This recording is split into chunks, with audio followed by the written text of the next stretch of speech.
Bonjour chers élèves, aujourd'hui on va traiter le dernier chapitre de notre programme scolaire. Il s'agit de l'hérédité chez l'homme. Avant de commencer, j'aimerais bien vous rappeler de quelques notions qu'on a déjà vues. Le premier point, c'est que la reproduction sexuée nécessite la rencontre d'un gamète mâle et d'un gamète femelle. Le deuxième point, c'est que tous les êtres vivants sont constitués de cellules. Et finalement, on sait très bien que les gamètes sont des cellules sexuelles qui se rencontrent lors de la fécondation pour donner une cellule œuf qui se développe pour donner un nouvel être vivant.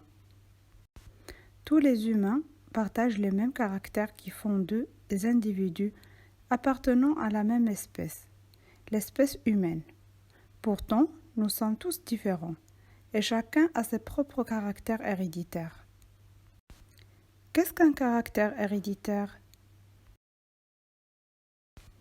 Tous les êtres humains du monde partagent un ensemble de caractères en commun, car ils appartiennent à la même espèce humaine. Mais certains caractères sont observés chez les parents et se retrouvent également chez leurs enfants. À titre d'exemple, la forme des oreilles est un caractère qui varie selon les personnes, comme la couleur des cheveux, la couleur des yeux. On peut même remarquer des caractères qui sont spécifiques à l'individu, comme par exemple les empreintes. Le bronzage de quelques zones du corps et la musculation ne sont pas transmis d'une génération à l'autre. Ils sont acquis par l'exposition aux rayons solaires et par l'exercice physique régulier.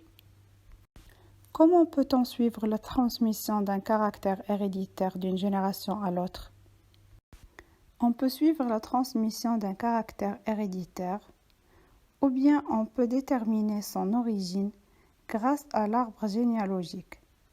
Dans un arbre généalogique, on représente les hommes par des carreaux, les femmes par des ronds. Les individus de chaque génération et les parents sont numérotés par des chiffres et les générations sont numérotées par des chiffres romains.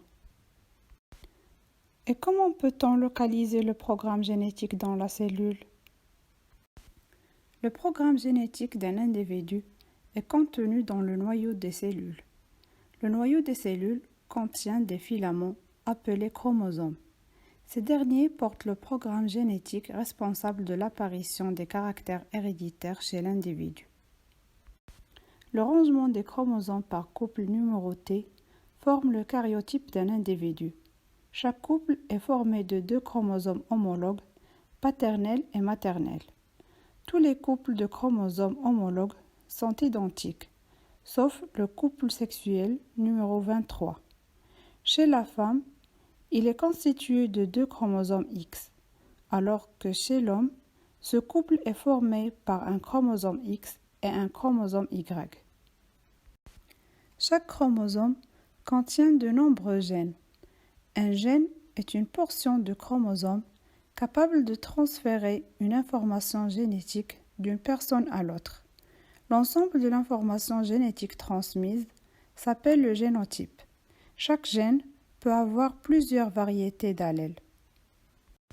Comment les chromosomes transmettent-ils les caractères héréditaires des parents aux enfants ?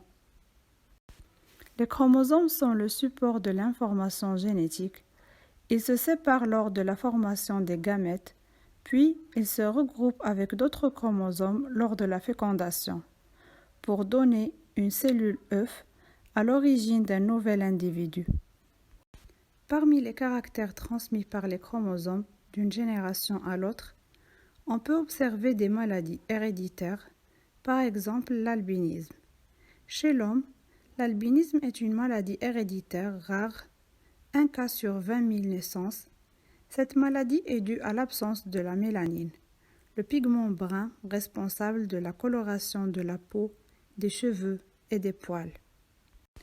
Comment peut-on éviter l'apparition des maladies héréditaires ? Le mariage consanguin est un mariage entre 2 individus ayant au moins un ancêtre commun.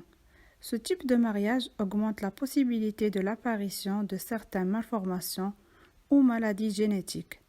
En effet, le mariage entre une femme apparemment saine mais porteuse d'une maladie avec un homme sain, mais porteur de la même maladie, peut donner des enfants qui sont malades. Peut-on avoir un individu en absence d'une fécondation normale avec intervention des gamètes mâles et femelles? Le clonage est une technique de reproduction en laboratoire de gènes, cellules, organismes à partir d'une même cellule. On distingue deux types. Le premier, c'est de produire plusieurs individus identiques, vrais jumeaux, à partir des cellules embryonnaires qu'on implante dans les utérus de plusieurs mères porteuses.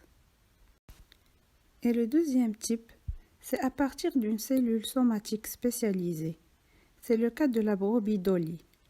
C'est la première brebis qui est née par clonage à partir d'une cellule somatique adulte et spécialisée. Cette technique ne demande pas l'intervention des gamètes. Ce type de clonage a généré un grand débat du point de vue éthique et religieux, par peur de l'appliquer chez l'homme. C'est tout ce qu'on a pour ce chapitre. Merci et à la prochaine.